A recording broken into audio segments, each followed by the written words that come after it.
청취자 여러분을 위한 오늘의 심층 분석에 오신 것을 환영합니다. 오늘 저희가 파헤쳐볼 자료는 좀 특별한데요. 건설 감정 실무라는 제목의 전문가용 지침서입니다. 이게 언뜻 들으면 법원 서류처럼 굉장히 딱딱하게 들릴 수 있거든요. 네, 그렇죠. 근데 사실 그 안을 들여다보면요. 이 건설 소송의 승패를 가르는 보이지 않는 영웅, 감정인이 어떻게 진실을 찾아내는지 그 과정에 아주 흥미진진하게 담겨 있습니다. 오늘의 목표는 바로 이겁니다. 수백억 원이 오가는 그런 치열한 법적 다툼 속에서 단 한 명의 전문가가 어떻게 현장의 물리적인 증거를 법의 언어로 번역해내는지, 그리고 그 과정이 왜 절대적으로 공정해야만 하는지를 함께 따라가 보는 겁니다. 뭐랄까, 건설 현장을 무대로 한 한편의 과학수사물을 보는 느낌일 겁니다. 자, 그럼 본격적으로 시작해 볼까요? 네, 보내주신 자료를 보니까 건설 감정의 핵심이 아주 잘 요약되어 있더라고요. 많은 분들이 건설 감정이라고 하면 그냥 건물의 균열 길이를 재거나 누수 지점을 찾는 그런 기술적인 일로만 생각하시거든요. 저도 사실 그렇게 생각했어요. 그렇죠. 하지만 그 본질은 훨씬 더 깊은 곳에 있습니다. 감정인은요, 이 복잡하게 얽힌 건설 현장의 기술적 사실들을 판사가 이해하고 법률적 판단을 내릴 수 있게끔 아주 명확한 언어로 번역을 해주는 겁니다. 번역이요? 네, 현장과 법정을 잇는 유일한 다리라고 할 수 있죠. 유일한 다리라는 표현이 확 와닿네요.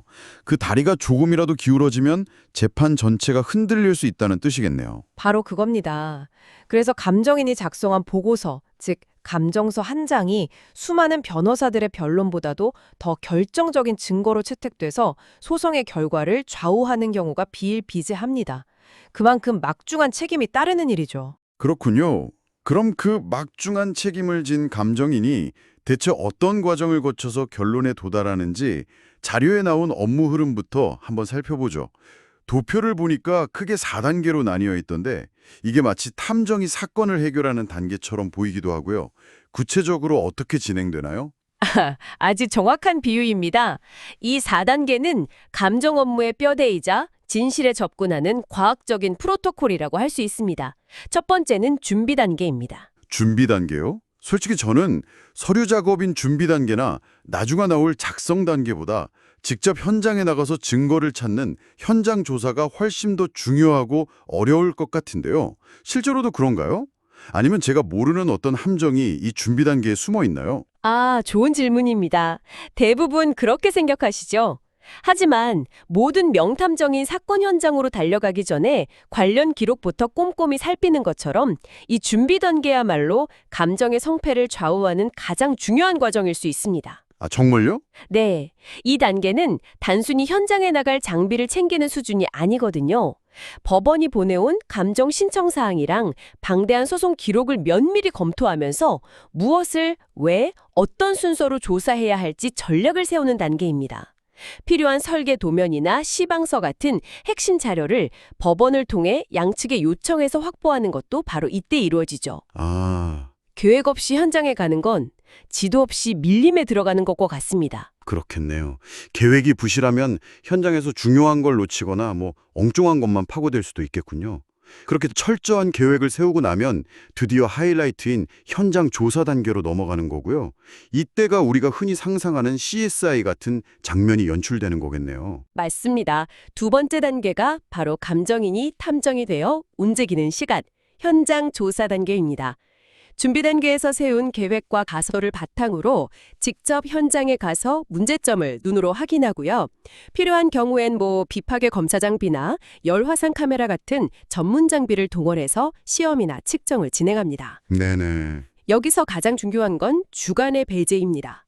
자신의 느낌이나 인상이 아니라 모든 결과를 현장 조사서나 현황도 같은 객관적인 데이터와 사진으로 아주 꼼꼼하게 기록해야 합니다. 누가 봐도 같은 사실을 확인할 수 있도록요. 바로 그거죠. 그렇게 수집한 방대한 데이터를 가지고 이제 사무실로 돌아와 보고서를 쓰게 되겠군요.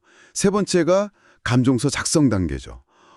산더미처럼 쌓인 사진과 측정치를 보고서 한 장으로 요약하는 게 보통 일은 아닐 것 같습니다. 네, 세 번째 단계는 흩어져 있는 증거 조각들을 모아서 하나의 완성된 그림으로 만드는 과정입니다. 현장 조사에서 얻은 객관적인 데이터를 근거로 논리적인 분석을 시작하는 거죠. 예를 들어 균열이라는 하자가 발견됐다면 그 원인이 뭔지, 구조적인 안전에 영향은 없는지, 그리고 이걸 보수하는 데 비용이 얼마나 들지를 구체적인 계산을 통해 감정 내역으로 산출합니다. 아, 그리고 왜 그런 결론에 도달했는지 전문가로서의 명확한 의견을 담아서 감정서를 작성하죠. 이 문서가 바로 판사의 책상 위에 놓이는 가장 신뢰도 높은 증거가 되는 겁니다. 감정서를 법원에 제출하면 모든 게 끝나는 줄 알았는데 마지막 단계가 또 있더군요. 감정 보완 단계라는 건데 이건 어떤 역할인가요? 이건 뭐랄까 일종의 애프터 서비스 같은 건가요? 애프터 서비스라기보다는 검증과 방어의 단계라고 보는 게 더 정확합니다. 검증과 방어요? 네, 감정서를 제출했다고 끝이 아니거든요. 소송 당사자인 원고나 피고가 감정 결과를 보고 당연히 질문이나 이의를 제기할 수 있습니다. 아, 그렇죠. 예를 들어, 이 보수 비용은 어떤 근거로 산출된 겁니까? 라거나 우리가 주장한 이 부분은 왜 감정 결과에서 빠졌습니까? 하고 물어볼 수 있죠. 이때 감정인은 답변서를 통해 내용을 수정하거나 자신의 판단 근거를 더 상세하게 보충 설명해야 합니다. 네. 자료에서는 이걸 흔히 사실조회라고 부르기도 하는데요. 감정의 연장선상에 있는 공식적인 절차니까 감정 보완이 더 정확한 용어라고 지적하고 있죠. 감정 결과의 신뢰성을 최종적으로 담보하는 과정입니다. 이 4단계 과정을 쭉 들어보니까 와, 정말 보통 일이 아니네요. 단순히 기술적 지식만 있어서는 안 되고 전략과 탐정, 분석가, 그리고 명료한 작가의 역할까지 다 해내야 하는군요. 맞습니다. 이렇게 복잡한 일을 할 사람이라면 아무나 지정할 수는 없을 텐데요.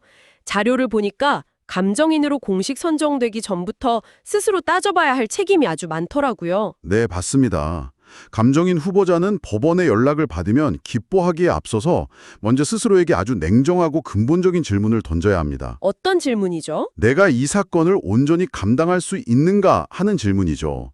자료에서도 지적하듯이 요즘 건설 소송은 점점 더 복잡하고 전문화되고 있거든요. 그래서 자신의 전문 분야와 사건에서 요구하는 기술적 사항이 정확히 들어맞는지부터 판단해야 합니다. 예를 들면 저는 토목 구조물 전문가인데 사건은 아주 복잡한 스마트 빌딩의 통신 설비에 관한 것이라면 곤란하겠군요. 근데 솔직히 전문가 입장에서는 이 정도는 할 수 있지 않을까? 하고 욕심이 날 수도 있을 것 같은데요. 바로 그 지점이 가장 위험합니다. 만약 사건의 내용 중 일부라도 자신의 핵심 전문 분야가 아니거나 다른 분야 전문가의 도움이 반드시 필요하다고 판단되면 즉시 법원에 그 사실을 알려야 합니다. 어떻게든 되겠지라는 생각으로 덜컥 일을 맡거나 더 심각한 경우 몰래 아는 사람에게 일을 맡기는 건 절대 금물입니다. 자료에 따르면 2016년에 개정된 민사소송법에서 제3자에게 감정을 위임하는 걸 명확히 금지하고 있습니다. 아예 법으로 막아놨군요. 네, 모든 법적 책임은 법원이 공식적으로 지정한 감정인 본인에게 있기 때문이죠. 의사가 자기 전공이 아닌 환자를 수술할 수 없는 것과 같은 이치입니다. 잠시만요. 방금 굉장히 흥미로운 말씀을 하셨는데 변호사들이 작성한 감정 신청 항목들도 완벽하지 않을 수 있다고요? 그 말은 변호사가 요청한 내용에 문제가 있을 수 있으니 전문가인 감정인이 그걸 수정하라고 법원에 역으로 제안한다는 건가요? 이건 굉장히 적극적인 역할인데요. 보통 전문가라고 하면 주어진 질문에 답만 할 거라고 생각하잖아요. 네, 바로 그 점이 훌륭한 감정인과 평범한 감정인을 가르는 중요한 차이점 중 하나입니다. 소송 당사자나 변호사는 법률 전문가이지 건설 전문가는 아닐 수 있거든요. 그렇죠. 그래서 그들이 요청한 감정 항목이 정작 문제의 핵심을 비껴가거나 기술적으로 감정이 불가능한 내용을 담고 있을 수도 있죠. 실력 있는 감정인은 감정인 신문기일이라고 재판부와 양측 대리인이 다 모이는 자리가 있기 전에 이 항목들을 미리 꼼꼼히 검토합니다. 사전에요? 네. 그리고 법원에서 이 항목은 소송의 쟁점과 무관해 보이니 제외하는 게 좋겠습니다. 라거나 이 부분은 용어가 모호하니 더 명확하게 수정해야 감정이 가능합니다. 와 같이 전문가로서 적극적으로 의견을 제시하죠. 자료에 나온 아파트 하자 감정 예시가 딱 그 경우겠네요.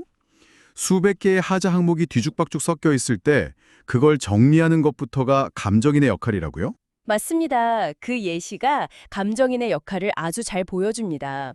가령 수백 세대 아파트의 하자 목록이 접수됐는데 101동 503호 작은 방 벽 균열, 지하 주차장 바닥 누수, 102동 1001호 발코니 결로 이런 식으로 아무런 체계 없이 500개가 나열되어 있다고 상상해 보십시오.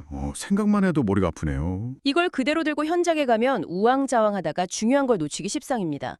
훌륭한 감정인은 이걸 먼저 균열, 누수, 결로 같은 하자 유형별로 분류하고 다시 외벽, 지하주차장, 세대 내부 등 공간별로 논리적인 순서에 따라 목록을 재구성합니다. 카테고리를 만드는 거군요. 네, 마치 500페이지짜리 소설에 뒤죽박죽 섞인 문장들을 다시 배열해서 제대로 된 목차와 챕터를 만들어주는 것과 같습니다.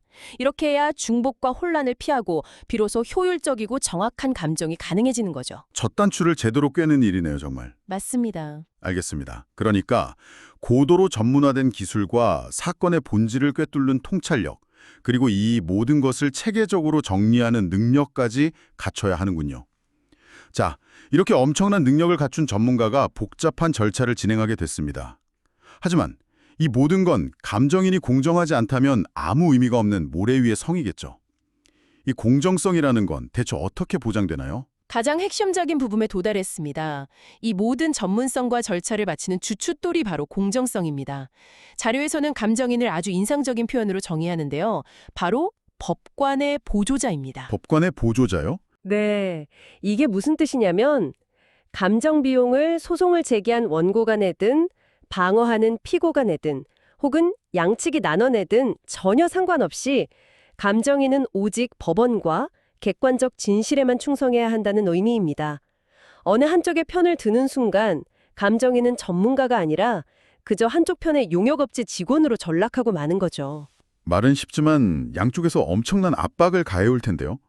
그런 공정성을 지키기 위한 제도적 장치가 당연히 있겠죠? 물론입니다. 법은 여러 겹의 안전장치를 마련해 두고 있습니다. 우선 감정인은 감정을 시작하기 전에 법정에서 양심에 따라 공정하게 감정하겠다는 선서를 해야 합니다. 선서. 네, 이건 단순한 형식이 아니라 위증 시 처벌받을 수 있다는 법적 책임을 지는 행위입니다. 또한 민사소송법에는 엄격한 이해관계 배제 규정이 있습니다. 자신이나 자신의 가족 혹은 자신이 속한 법인과 이해관계가 있는 사건은 아예 맡을 수 없습니다. 당연하겠네요. 예를 들어 감정 대상 건물을 지은 건설사가 제 친척이 운영하는 회사라면 당연히 안 되는 거고요. 바로 그거죠. 당사자 입장에서도 저 감정인은 공정하지 않을 것 같다고 이의를 제기할 수 있는 제도가 있나요? 기피 신청이라는 용어를 본 것 같은데요. 실제로 자주 사용되나요? 네, 기피 신청이라는 강력한 제도가 있습니다.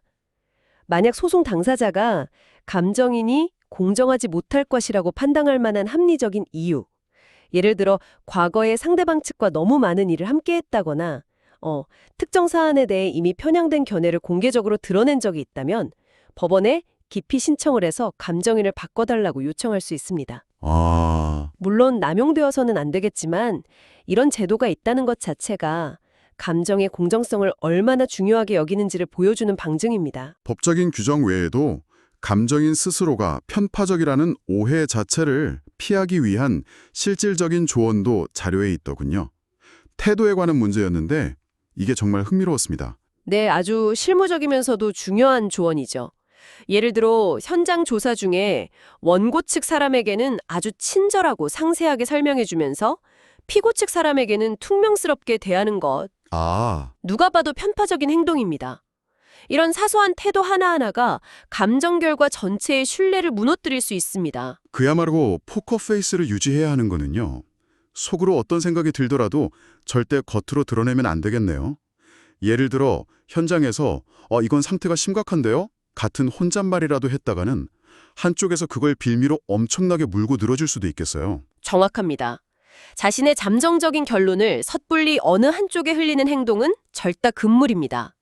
감정인의 모든 말과 행동은 양측 당사자들에게 면밀히 관찰되고 기록됩니다.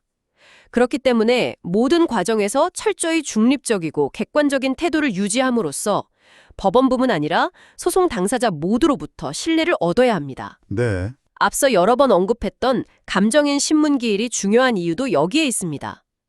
감정을 본격적으로 시작하기 전에 재판부와 원고, 피고가 모두 모인 자리에서 감정의 범위, 방법, 전제 조건 등에 대해 투명하게 소통하고 합의하는 과정 자체가 불필요한 오해를 막고 신뢰를 쌓는 첫걸음이 되기 때문입니다. 네. 오늘 이야기를 나눠보니 이 건설 감정이라는 것이 단순히 벽에 균열을 재는 그런 기술적인 일을 넘어서 한 분야의 전문 지식을 공정이라는 저울 위에 올려 법정에 전달하기 위한 정말이지 체계적이고 엄격한 절차라는 것을 알게 되었습니다. 토기대 여러분께서 기억하셔야 할 핵심은 바로 이 막중한 책임감입니다.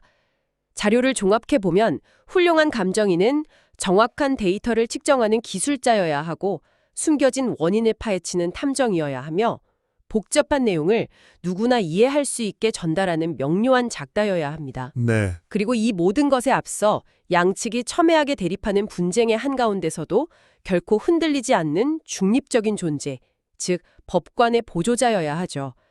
이 모든 역할이 완벽하게 수행될 때 비로소 감정 절차는 신뢰를 얻고 재판은 진실에 더 가까워질 수 있습니다. 마지막으로 청취자 여러분께 생각해 볼 만한 질문이 하나 던져드리고 싶습니다.